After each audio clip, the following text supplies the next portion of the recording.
Good morning to our listeners here on Long Island. It's a pleasure to welcome you to another episode of Suffolk Matters, where Suffolk County meets Suffolk AME.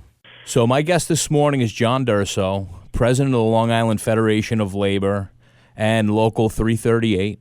And also joining him is Roger Clayman, the executive director of Long Island Federation of Labor. Good morning to both of you. Good morning. Good morning, Dan. So, unprecedented times. This is something very different, I think, for all of us. But I think it's also very important for us to, spend some time this morning and talk about, the issues that labor faces and that we all face. So, with that in mind, I just want to start with a little background for both of you. John, we'll just start with you. So who are the members of Local 338? Well, we have a variety of members, but here on Long Island, we have thousands of workers in the supermarket industry, people who work in the variety of stores, whether it be Stop and Shop or ShopRite or Ginger Meat Farms or Angelo and Joe's. They are thousands of women and men, students who are taking care of the public. We have hundreds of people working in healthcare at a couple of nursing homes out east and our pharmacies. These are the people who are on the front lines, essential workers, every day going to work and taking care of the public. Yeah, and it is a distinction there, and in some of the other crises that we've faced across the nation, you have things like, let's just talk, Long Island, you got MS-13, you have, the heroin epidemic, and generally speaking, the folks on the front line of that were a little different. But in this healthcare crisis and this fiscal crisis as well, who's on the front line has shifted a little bit. Oh, absolutely. Folks who, they do their weekly grocery shopping or picking up an item in a drugstore, they just take it for granted that these people are going to be here. They don't realize that these folks are providing an absolutely essential service to keep the public calm, to keep something a bit normal for them, and they are under tremendous stress. Thankfully, the majority of the markets have shield guards up and masks and hand sanitizer. We've been working with the various employers to make sure that's all happening. But these folks here are leaving their families each day, and now it's even worse because the schools are closed, so they're dealing with the crisis of their kids being out of school and childcare. No, you're exactly right. And, they face the same, concerns we all face, in relation to COVID-19, but they're not, sheltering in place. They're going into work and they're making sure that they're there for you. Absolutely. They are doing really tremendous work, taking tremendous responsibility for the community. I've never been prouder of our members, and they go to work and doing what is necessary. So they are just wonderful members who care about their community. No, that's tremendous, and I guess that's it's a good time to segue into Long Island Federation of Labor, because it's an even larger group of people that are they're affected by this whole thing.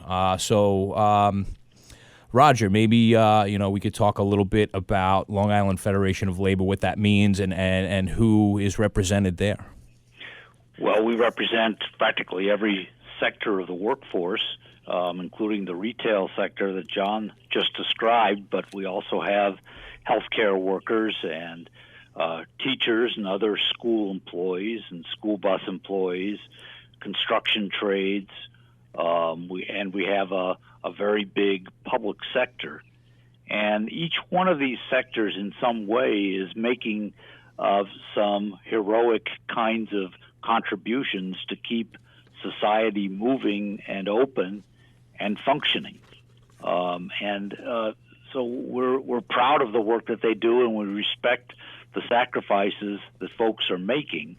We are trying our best to make certain that government functions in this time, so that they're able to get the kind of help they need and that they're not treated unfairly.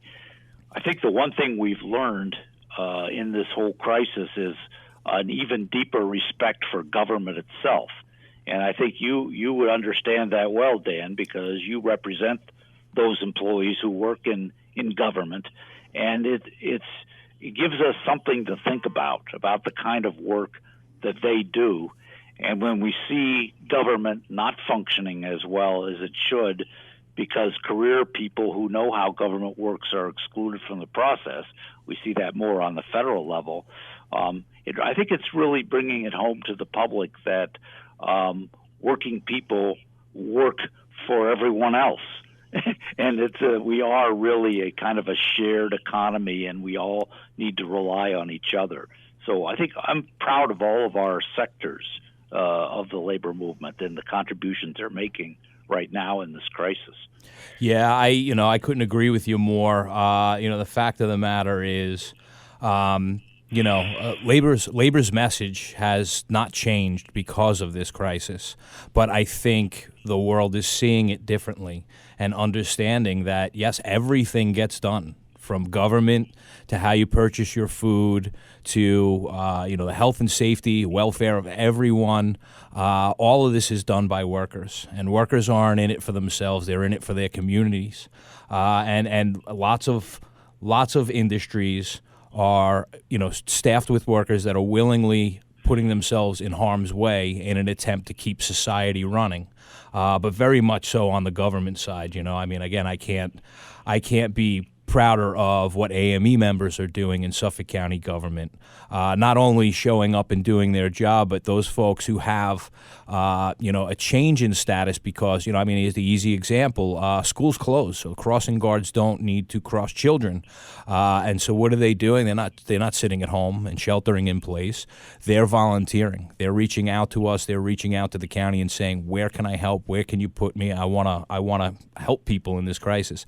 And I think that's very indicative of what labor really is. And I think this has an impact on the world and the way people see each other. You're absolutely right. It's wonderful to see how everybody's coming together during this crisis. Raj? Yeah, I think one thing we all know about the heroic contributions of healthcare workers. What sometimes is not so well known is that public employees are responsible on the local level for making certain that they get the protective equipment and that they move products around, ventilators and other kinds of protective gear that are needed in the hospitals. And many of the hospitals now are relying on the county, for example, to help coordinate the movement of those materials. And it's been a very slow process, but it's getting done. And without the county workers, this wouldn't happen at all. Yeah, no, there's no doubt about that. And, just the other day I shared with my members over 1.25 million units of masks, boxes of gloves, all of the personal protective equipment we hear so much about has been delivered to and distributed out of fire rescue. Making sure that it makes its way to hospitals, nursing homes, and even inside the county because, again, the government workers still have to provide their function as well. This has been an absolute public-facing example of the altruism that is the workforce. Again, people could choose to behave differently, but instead they're finding ways to get more involved, not less. We have some difficult examples, Dan. One of the challenges has been the operations of the school buses. They are the contractors for the school districts are operating under the same executive orders that have come down for the schools, which are to maintain your workforce, keep paying your workers. Many of them are working. Others are doing things that are a lot less obvious. But unfortunately, many local school districts have decided to keep the money that they have and the state aid and to sever their contracts with the bus companies during this very difficult time, which is forcing the bus company employees, drivers, mechanics, helpers into layoffs. And then they go into the system, which, we're very happy that we were able to make some improvements in unemployment compensation, on the state and national level. But to get that money is very difficult. And also to restart these buses once they've been shut down, just because the school board said we won't do it, when most school boards are saying, yes, we will.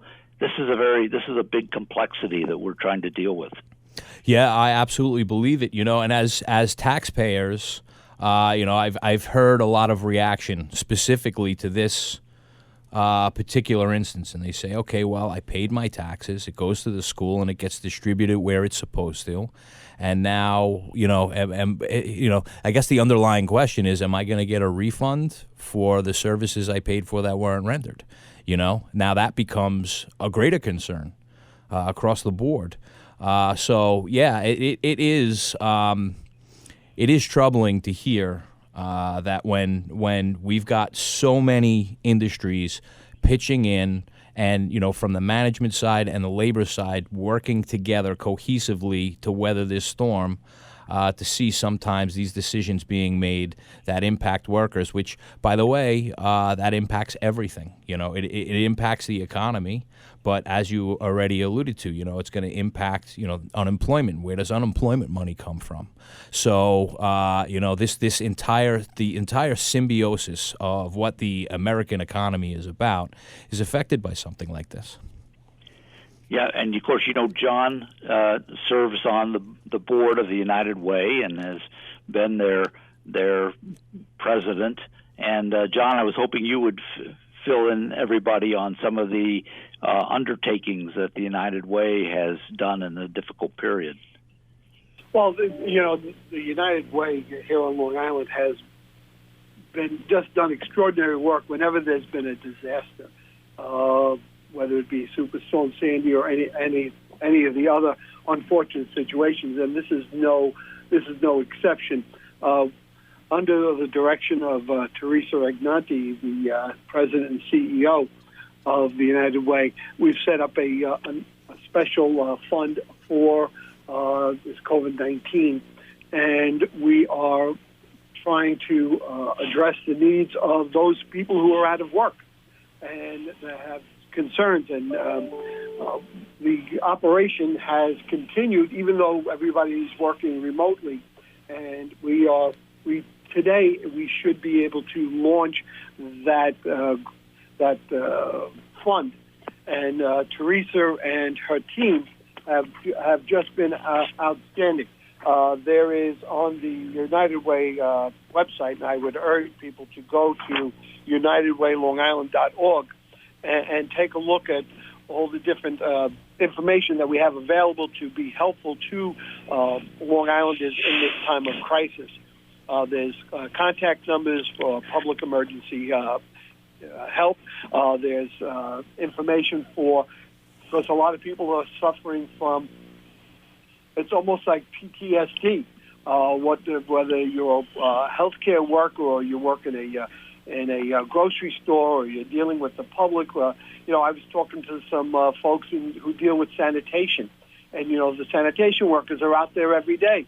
They're an essential service, as like the bus drivers and everything else, and they are dealing with this.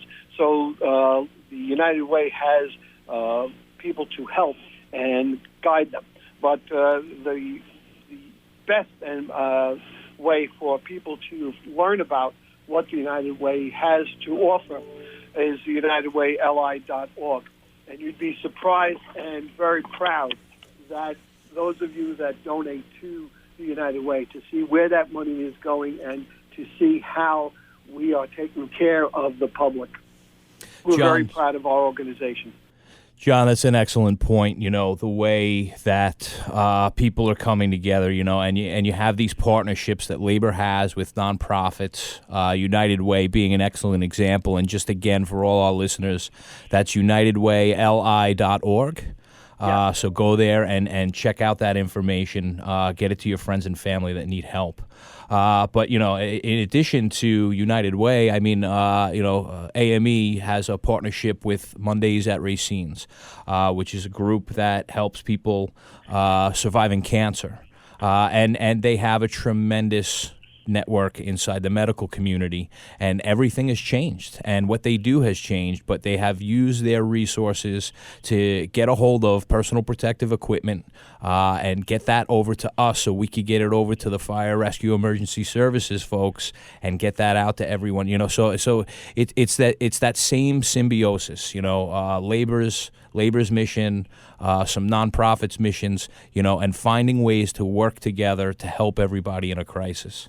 That's one thing that labor is known for, is when the chips are down, labor comes together. I mean, you've seen it time and again in all of the three of us in our careers with working in the labor movement. When 9/11 came, it was labor that came together and made the city and our region whole again, and brought the city and our region back together. And it's labor that's going to do it here on Long Island and in our region with this COVID-19. Working together, working with some enlightened employers. Unfortunately, not all employers are enlightened. No, that's very true. And Roger, God bless him, has to deal with some of those less than enlightened employers every day on behalf of our affiliates. And Roger, how's that going? Well, it's interesting that in many senses, life kind of goes on, and we plan for the future. There are issues before the Congress where we are making alliances with some businesses to try to get them help because we want them to survive, and we are looking to investments in our infrastructure that are going to be socially useful, but also necessary to keep the economy going. Now, we don't know when those can start, but things that continue to go on. For example, the state has passed a budget, and it relates to the construction industry, and it's kind of groundbreaking in dealing with some of the developers on Long Island and across the state, in that it will, for the first time, really make it clear that developers who are taking public money as we go forward from this crisis and work on economic development in our communities, if they're taking a certain percentage, more than that, of their project in terms of public dollars or incentives, they're going to have to give something back to the community, which means paying decent wages and benefits, a prevailing wage. And that's what it was for. And the prevailing wage was something that helped get us out of the Great Depression, and passed in 1929. So we have the same principles apply, but they've been skirted here. So in that big industry, which has so much impact on the rest of us, the construction and economic development industry, we've made some progress in this budget. It's not everything everybody wanted, but it'll go into effect in 2022. But that's an important step, where at least we're underscoring a principle that we have to pay decent wages and benefits, particularly in a recovery period, and we have to bring those dollars back into our communities. Absolutely. And I do want to talk a little bit about the state budget before we wrap up. But, again, the whole concept, what you just alluded to, pulling out of the Great Depression, the concept of public works, and why that was created, in a down economy, creating jobs, government hired and created jobs, and that created, benefits to the public infrastructure. But it also benefited the economy because workers now had wages, and they could use those wages to provide for their family. And again, the concept of prevailing wage to ensure that a percentage of something that's made actually makes its way to the workers so that the workers can provide for their family and in that way stimulate the economy rather than, the lion's share just going to an individual or a small entity. So I think that is an excellent thing that we saw in this year's budget. But I wanna talk about the budget generally. Obviously the process was disrupted this year, but work still got done. There's some things we really like, and then there's some things that we would have liked to have seen differently. And again, just going into certain topics like evidence discovery, bail reform. These were big issues that had to be looked at that in ways were addressed. Maybe not entirely to everyone's satisfaction, but an improvement from where it was. And then on the inverse side, we had the whole marijuana industry and the legalization effort there, which provided a ton of opportunity for work, and that's going to be something very important in the coming days. We currently represent about 400 members in the medical marijuana industry, and we have been working. Nikki Clayman from our office has been working diligently on helping educate our elected officials on this and have been working to try and get this passed. So we're disappointed that was not passed this year. We thought this would be a perfect opportunity to get that passed. And I understand that, with the crisis that we're facing, that there wasn't the time, and we're hopeful that it will be included in further budgets and maybe legislatively if they go back to Albany. But there's an opportunity there for jobs and a tremendous boost to the economy. So we were disappointed in that. We're hopeful that it'll happen sooner rather than later. Yeah, and my understanding from the folks that I spoke to, it still seems to be very important to the state. This was, in their words, just something that they found mechanically too difficult with everything going on to get done. So we're going to continue to track that progress because obviously revenues are going to be different for everyone across the country. And finding ways to keep people employed and keep revenues coming into the system, that's going to be very necessary. And this is something I think socially, people for a long time have just said, come on, enough's enough. Like this is not the evil thing that we were told it was when we were kids. Absolutely, and I have to give credit to both the Speaker and the Senate Majority Leader who have been terrific to work with. And I have to give credit to the governor. I've had numerous conversations with the governor. He's probably sick of hearing me about it, but because I can be annoying, so I'm told. But there are other priorities, and we get that. But we appreciate the effort, and we know that it's going to get done, and certainly all of the localities are going to need that revenue. Absolutely. So, we're also looking at things like, tax cuts for the middle class. You look at the income tax rates for those people between the $43,000 to $160,000, being lowered down to 6%.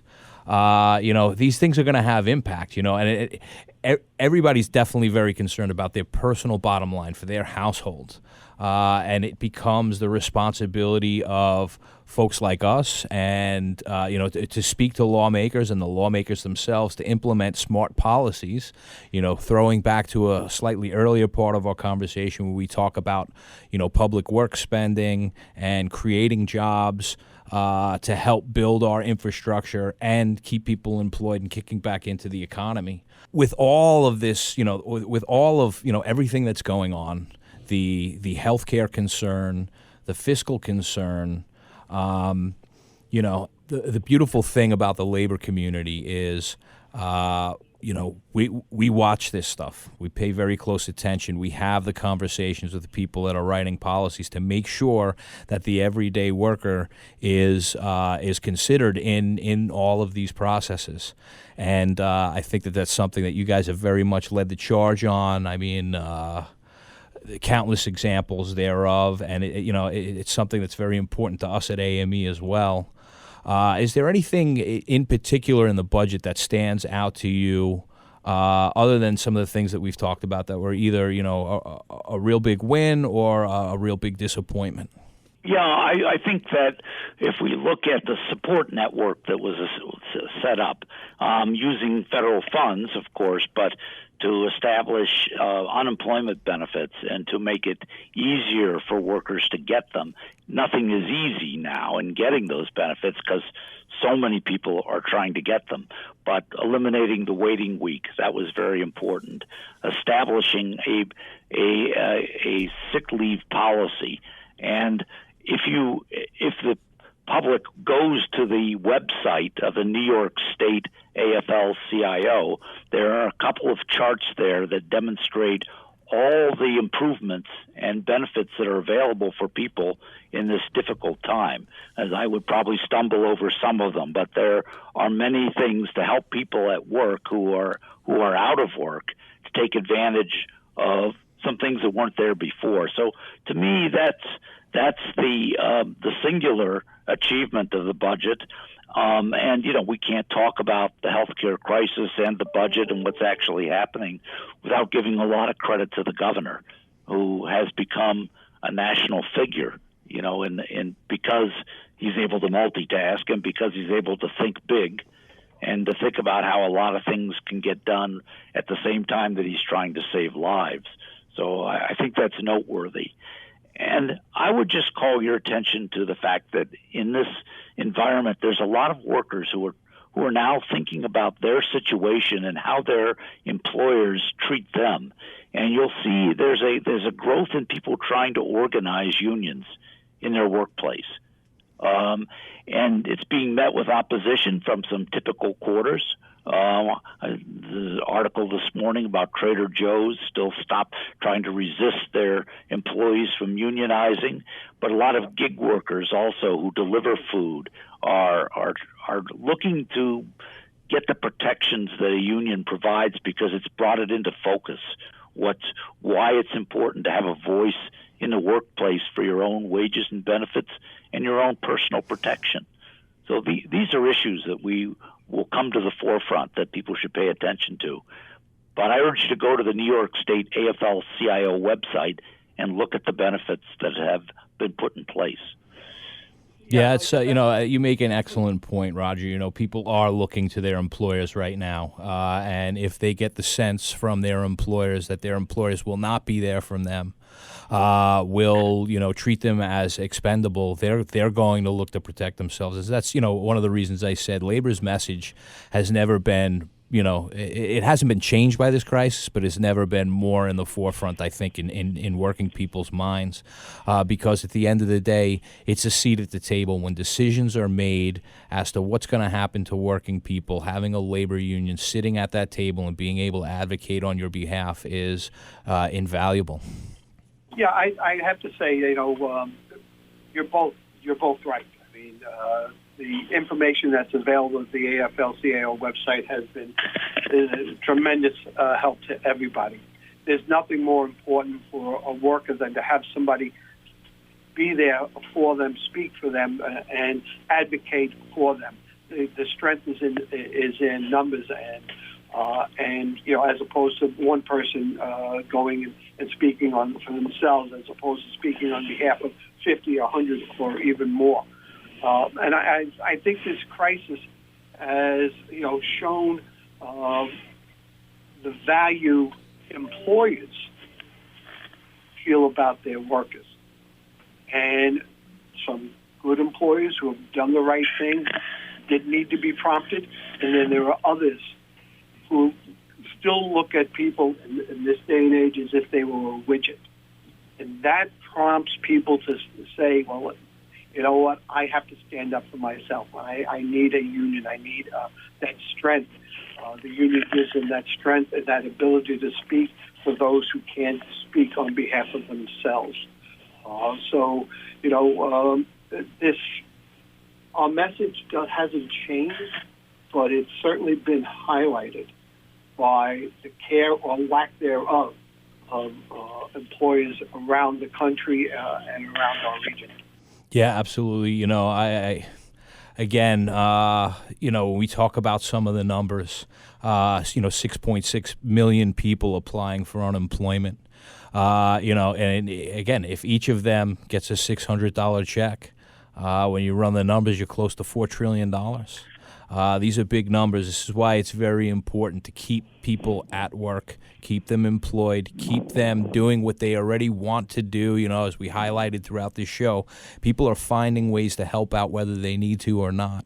At this time of crisis, let's tap into all of our altruism, work together, get past some of you highlighted the difference between certain types of employers, some of them that get it and some of them that just look at people like they look at their products. We've got to get past all of that stuff. We've got to work together. This is a national thing and this is a global thing just as much as it is regional. Again, John, Roger, I want to thank you both for coming on today and sharing some of your perspective with us and our listeners. And, stay well, stay safe in this crisis, and keep at it for your members. Thank you, Dan. Thanks for having us on. And to our listeners, we'll see you next week.